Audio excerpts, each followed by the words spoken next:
आज की इस कक्षा में हमारा पाठ्य विषय है रुचिरा का द्वितीय भाग। बच्चों, जैसा कि आप जानते हैं, रुचिरा संस्कृत की पाठ्य पुस्तक है और द्वितीय भाग कक्षा 7 के लिए निर्धारित है। तो आज हम रुचिरा में क्या पढ़ने वाले हैं? रुचिरा में आज हम पढ़ने वाले हैं प्रथम पाठ का प्रथम भाग, और प्रथम पाठ का नाम है सुभाषितानी। तो बच्चों, सुभाषितानी यह पद आपने पहले भी सुना होगा, और इस पद को सुनने के बाद एक अच्छे से अर्थ की कल्पना हमारे मन में हो रही है। इस सुभाषितानी पद का अर्थ क्या है, आइए जानते हैं। सुभाषितानी, इस पद में सु उपसर्ग है, और सु उपसर्ग का अर्थ होता है सुंदर अथवा श्रेष्ठ। दूसरा पद है भाषितानी, और भाषितानी का अर्थ है वचन अथवा विचार।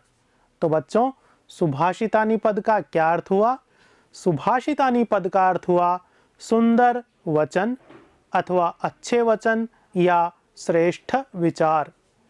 अब यहाँ पर एक चीज ध्यान देने वाली है, वो क्या कि जो उपसर्ग होते हैं उनका प्रयोग हमेशा पदों से पहले होता है। जिस प्रकार भाषितानी पद से पहले सु उपसर्ग जुड़ा हुआ है। अब बच्चों, ये सुभाषितानी पद किस शब्द का रूप है, कौन सी विभक्ति और वचन में बनता है, तो चलिए यह भी जान लेते हैं। सुभाषितानी यह पद सुभाषित इस अकारांत नपुंसक लिंग शब्द के प्रथमा विभक्ति के बहुवचन का रूप है। और सुभाषित शब्द के प्रथमा विभक्ति में रूप क्या होते हैं वो नीचे दिए गए हैं। तो बच्चों, पहले भी हमने नपुंसक लिंग फल शब्द के रूप पढ़े हैं। प्रथमा विभक्ति में फलम फले फलानी, इस तरह फल शब्द के रूप होते हैं। सुभाषित शब्द के भी कुछ इसी तरह रूप होते हैं, जैसे एक वचन में सुभाषितम, द्विवचन में सुभाषिते और बहुवचन में सुभाषितानी। सुभाषितम, सुभाषिते, सुभाषितानी। तो ये तो था सुभाषित पद का अर्थ और सुभाषित पद का सामान्य परिचय। अब मैं इस पाठ के शीर्षक के बारे में चर्चा करता हूँ। पाठ का शीर्षक है सुभाषितानी। यह शीर्षक क्यों रखा है, तो मैं आपको बता दूं कि इस पाठ में जितने भी श्लोकों का संग्रह किया गया है वो सभी श्लोक हमें अच्छी अच्छी बातें बताते हैं, हमें अच्छा जीवन जीने की प्रेरणा देते हैं। वो श्लोक श्रेष्ठ विचारों से युक्त हैं, और इसीलिए पाठ का नाम रखा है सुभाषितानी। तो चलिए पाठ में प्रवेश करते हैं और पढ़ते हैं पहला श्लोक। ये पहला श्लोक है, इसका मैं वाचन करता हूँ। वीडियो को देखते हुए आप भी श्लोक का वाचन करिए। पृथिव्यां त्रीणि रत्नानि जलम अन्नम सुभाषितम मूढ़ैः पाषाण खंडेषु रत्न संज्ञा विधीयते। यह श्लोक है। और बच्चों, इस श्लोक में जलम अन्नम यह पद भिन्न वर्ण से दिखाया हुआ है। ऐसा क्यों? ऐसा इसलिए कि श्लोक में तो यह एक ही पद नजर आ रहा है, लेकिन नीचे जब इसका विभाग देखते हैं तो इसमें से दो पद हमें दिखाई देते हैं, जलम और अन्नम। इस तरह इस पद के विभाग करने पर हमें दो पद प्राप्त होते हैं। तो आइए अब हम श्लोक को समझते हैं, श्लोक का अर्थ जानते हैं। किंतु श्लोक का अर्थ समझने के लिए महत्वपूर्ण है श्लोक का अन्वय जानना। अब ये अन्वय क्या होता है, तो आइए अन्वय को जान लेते हैं। अन्वय है श्लोक के पदों को आकांक्षा के अनुसार वाक्य के क्रम में रखना अन्वय कहलाता है। इस परिभाषा को और भी आसानी से समझते हैं तो नीचे देखिए दो उदाहरण वाक्य दिए गए हैं। पहला उदाहरण वाक्य है बाजार घर से जाता है राम, और दूसरा उदाहरण वाक्य है राम घर से बाजार जाता है। तो बच्चों, दोनों ही उदाहरण वाक्यों में हम देखते हैं कि पहले वाक्य की अपेक्षा दूसरे वाक्य में कर्ता, कर्म, क्रिया इत्यादि पदों की व्यवस्था उचित ढंग से की गई है। और यही कारण है कि पद अपने व्यवस्थित क्रम में होने के कारण अपना अर्थ आसानी से दे रहे हैं। श्लोक में यही प्रक्रिया अन्वय कहलाती है। श्लोक में क्या होता है कि पद प्रायः समान स्थिति में नहीं होते हैं, वो इधर उधर होते हैं। कर्ता, कर्म, क्रिया इत्यादि को उनकी व्यवस्था के अनुसार उचित क्रम पर लगा दिया जाता है तो वो अन्वय बन जाता है। इससे लाभ क्या है? इससे लाभ यह है कि हमें अर्थ ग्रहण आसानी से हो जाता है। तो चलिए देखते हैं श्लोक का अन्वय। पृथिव्याम त्रीणि रत्नानि सन्ति, जलम अन्नम सुभाषितम च, मूढ़ैः पाषाणखंडेषु रत्न संज्ञा विधीयते। यह अन्वय है।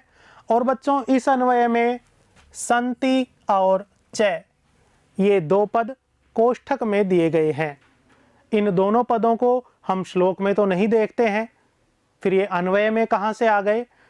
तो अन्वय में क्या होता है कि प्रायः जिन शब्दों की अपेक्षा होती है, जिन शब्दों से अर्थबोध की पूर्ति होती है, उन शब्दों को हम अन्वय में ग्रहण कर लेते हैं। इसीलिए संति और च इन दोनों पदों को अन्वय में ग्रहण किया गया है। अब हम अन्वय में आए हुए पदों का अर्थ जान लेते हैं। पदों का अर्थ जानने के बाद अन्वय को समझना हमारे लिए आसान हो जाएगा। तो पहला पद है पृथिव्याम, और इसका अर्थ क्या है? इसका अर्थ है पृथ्वी पर। पृथिव्याम यह रूप पृथ्वी शब्द की सप्तमी विभक्ति के एक वचन का रूप है।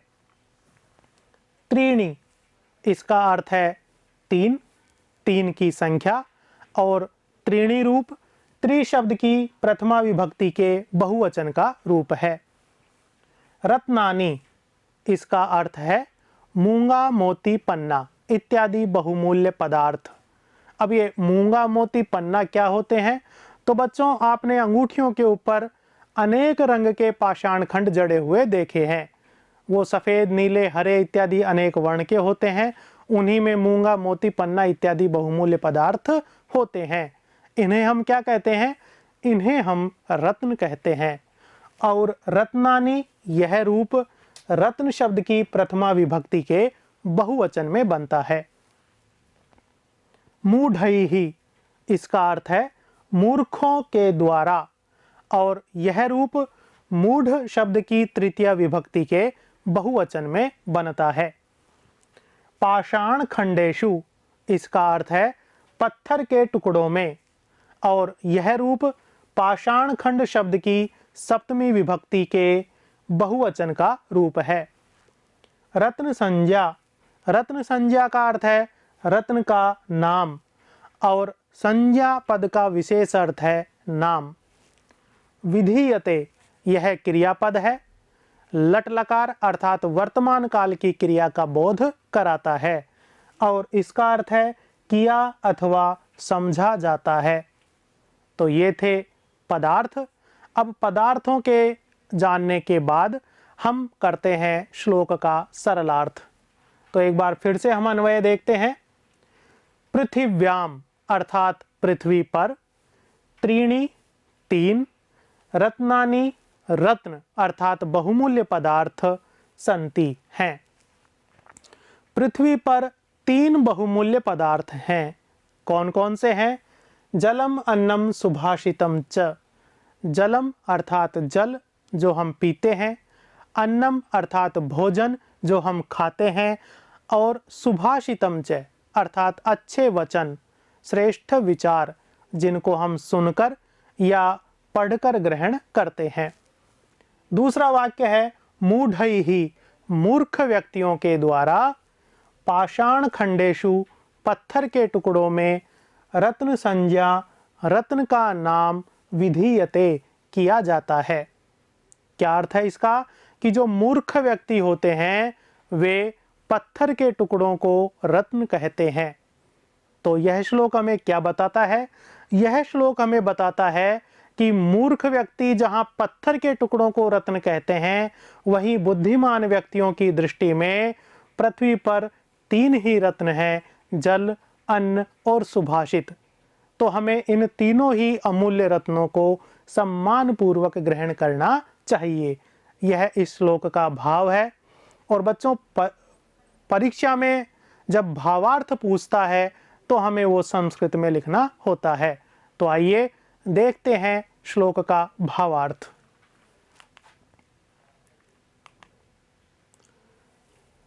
जलम भोजनम सुभाषितानि च अस्माकं जीवनस्य महत्वपूर्णानि अंगानि सन्ति। एतानि विना जीवनं न संभवति। अतः एव बुद्धिमन्तः जनाः कथयन्ति यत् जलम अन्नम सुभाषितं च अमूल्य रत्नानि सन्ति। अमूल्य रत्नानि नाम एतेषां मूल्यं दातुं न शक्नुमः। मूल्य रहितानि सन्ति। किन्तु मूर्खाः मौक्तिकं माणिक्यं गोमेदः इत्यादीन् पाषाणखण्डानेव रत्नानि कथयन्ति इति श्लोकस्य भावः। तो बच्चों, यह पहला श्लोक था। अब हम पढ़ते हैं दूसरा श्लोक। सत्येन धार्यते पृथ्वी सत्येन तपते रविः सत्येन वाति वायुश्च सर्वं सत्ये प्रतिष्ठितम्। यह दूसरा श्लोक है और इस श्लोक को समझने के लिए हम अन्वय करते हैं। तो आइए श्लोक का अन्वय जानते हैं। इस अन्वय में हमें 4 वाक्य दिखाई दे रहे हैं। इन चारों ही वाक्यों में हम श्लोक के अन्वय को प्राप्त करते हैं। पहला वाक्य है सत्येन पृथ्वी धार्यते। दूसरा है सत्येन रविः तपते। तीसरा है सत्येन वायुः वाति। और चौथा वाक्य है सर्वं सत्ये प्रतिष्ठितम् अस्ति।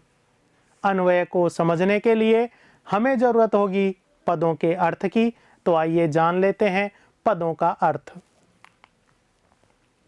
पहला पद है सत्येन और इसका अर्थ है सत्य के द्वारा।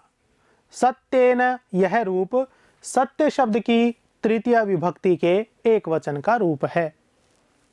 धार्यते यह क्रियापद है। लट लकार अर्थात वर्तमान काल की क्रिया का बोध कराता है और इसका अर्थ है धारण की जाती है। रवि अर्थात सूर्य। तपते तपता है, प्रकाश अथवा ऊर्जा देता है। तपते यह भी लट लकार अर्थात वर्तमान काल की क्रिया का बोध कराता है। वायु अर्थात हवा। वाति प्रवाहित होती है अथवा बहती है। तो बच्चों, यह भी लट लकार अर्थात वर्तमान काल की क्रिया का बोध कराती है। सर्वम सब कुछ यह सर्वनाम पद है। सत्य सत्य पर। सत्येन तृतीय विभक्ति का रूप था, जबकि सत्य यह सत्य शब्द की सप्तमी विभक्ति के एक वचन का रूप है। प्रतिष्ठितम स्थित है। प्रतिष्ठितम स्थित है, व्यवस्थित है, सुस्थित है। तो ये थे पदों के अर्थ। आइए अब हम जानते हैं अन्वय के अनुसार श्लोक का सरलार्थ। पहला वाक्य है सत्येन पृथ्वी धार्यते। सत्येन सत्य के द्वारा पृथ्वी धार्यते धारण की जाती है। तो बच्चों, सरलार्थ तो हमें समझ आ गया, लेकिन भाव क्या है? भाव बहुत गहरा है। क्या कहना चाह रहा है कवि इसमें? कवि इसमें कहना चाह रहा है कि सत्य के द्वारा पृथ्वी धारण की जाती है। हम लोग पृथ्वी पर रहते हैं। पृथ्वी पर रहने वाले अनेक प्रकार के व्यक्तियों से हमारा व्यवहार होता है। उनमें माता पिता, गुरु, भाई बहन, पत्नी, सखा इत्यादि बहुत सारे लोग हमारे आसपास रहते हैं। अब विचार करके देखिए कि जब हम इनसे व्यवहार करते हैं तो क्या हम असत्य का सहारा लेते हैं? नहीं, हम इनसे व्यवहार करते हैं तो सत्य के आधार पर ही हम इनसे व्यवहार करते हैं। अगर हम असत्य बोलेंगे, असत्य के आधार पर इनसे व्यवहार करेंगे तो हम इनसे कभी भी व्यवहार नहीं कर पाएंगे। हमारा और इनका संबंध कभी भी नहीं जुड़ पाएगा। तो क्या अर्थ हुआ कि सत्य के द्वारा पृथ्वी धारण की जाती है। कहने का मतलब ये है कि सत्य के द्वारा हम पृथ्वी को धारण करने के योग्य होते हैं अथवा हम पृथ्वी पर रहने के योग्य होते हैं। यही भाव है सत्येन पृथ्वी धार्यते। दूसरा वाक्य है सत्येन रविः तपते। सत्य के द्वारा सूर्य तपता है अर्थात प्रकाश देता है। इसका भाव क्या है? तो देखिए बच्चों, प्रकृति के कुछ नियम हैं जिनका प्रत्येक व्यक्ति, प्रत्येक तत्व पालन करता है। सूर्य को लीजिए कि प्रातः काल होता है तो सूर्य उदय होता है और सायंकाल होता है तो सूर्य अस्त होता है, और प्रतिदिन संपूर्ण दिन वो परिक्रमण करता हुआ अपने ताप से, अपनी ऊर्जा से, अपने प्रकाश से पूरे संसार को प्रकाशित करता है। वो कभी भी प्रकृति के नियम के, प्रकृति के सत्य के विपरीत नहीं जाता है। इसीलिए कहा गया है सत्येन रविः तपते। सत्य के द्वारा सूर्य प्रकाशित होता है या ऊर्जा देता है। तीसरा वाक्य है सत्येन वायुः वाति। सत्य के द्वारा वायु प्रवाहित होती है। तो जिस प्रकार बच्चों सूर्य सत्य के द्वारा प्रकाशित होता है, सूर्य प्रकृति के सत्य का पालन करता हुआ अपना कर्तव्य निभाता है, उसी प्रकार वायु भी प्रकृति के सत्य का अनुसरण करती हुई पूरे संसार को जीवन प्रदान करती है। इसीलिए कहा गया है सत्येन वायुः वाति। सत्य के द्वारा वायु प्रवाहित होती है। और ऊपर के तीनों ही वाक्यों का जो सार रूप है वो चौथा वाक्य है जो हमें शिक्षा भी देता है। क्या है? सर्वम सत्ये प्रतिष्ठितम अस्ति। सब कुछ सत्य पर ही प्रतिष्ठित है। इस संसार में, इस प्रकृति में सब वस्तुओं की, सब चीजों की सत्ता सत्य पर टिकी हुई है। सबका आधार सत्य है। तो इसलिए श्लोक हमें क्या शिक्षा देता है? श्लोक हमें शिक्षा देता है कि हमें भी हमेशा सत्य का पालन करना चाहिए। तो बच्चों, ये तो था श्लोक का सरलार्थ और भावार्थ। अब हम संस्कृत में भी श्लोक का भावार्थ जान लेते हैं। अस्मिन् श्लोके किं वर्णितम् अस्ति? अस्मिन् श्लोके सत्यस्य महत्त्वं वर्णितम् अस्ति। कथम? यथा इयं भूमिः सत्येन धृता अस्ति, सूर्यः सत्येन एव तपते, वायुः अपि सत्यस्य आधारेण एव प्रवहति। अतः अस्मिन् संसारे सर्वमपि सत्ये प्रतिष्ठितम् अस्ति। अर्थात अस्मिन् संसारे यत्किमपि अस्ति तस्य सर्वस्य आधारः सत्यमेव अस्ति। अतः अस्माभिः किं करणीयम्?